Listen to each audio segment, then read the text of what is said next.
ജനസംഖ്യാ കണക്കെടുപ്പ് 2027 ഭാഗമായി വിവരങ്ങൾ വ്യക്തികൾക്ക് സ്വയം രേഖപ്പെടുത്താനുള്ള സെൽഫ് എന്യൂമറേഷൻ നടപടികൾക്ക് തുടക്കമായി. ജൂൺ 30 വരെ ഓൺലൈനായി വിവരങ്ങൾ നൽകാം. സെൻസസിന്റെ രണ്ടാം ഘട്ടമായ ജനസംഖ്യാ കണക്കെടുപ്പ് അടുത്ത വർഷം ഫെബ്രുവരി, മാർച്ച് മാസങ്ങളിലായാണ് നടക്കുക. ജനസംഖ്യാ കണക്കെടുപ്പ് 2027 ആദ്യഘട്ട നടപടികളുടെ ഭാഗമായാണ് സെൽഫ് എന്യൂമറേഷൻ ആരംഭിച്ചത്.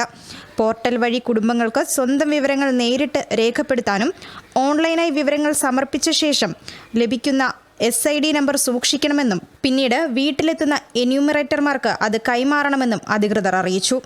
ജൂലൈ 1 മുതൽ 30 വരെ നടക്കുന്ന ഭവന സെൻസസിനായി സംസ്ഥാനത്ത് 61,282 എന്യൂമറേറ്റർമാരെയും 10,189 സൂപ്പർവൈസർമാരെയും നിയോഗിച്ചിട്ടുണ്ട്.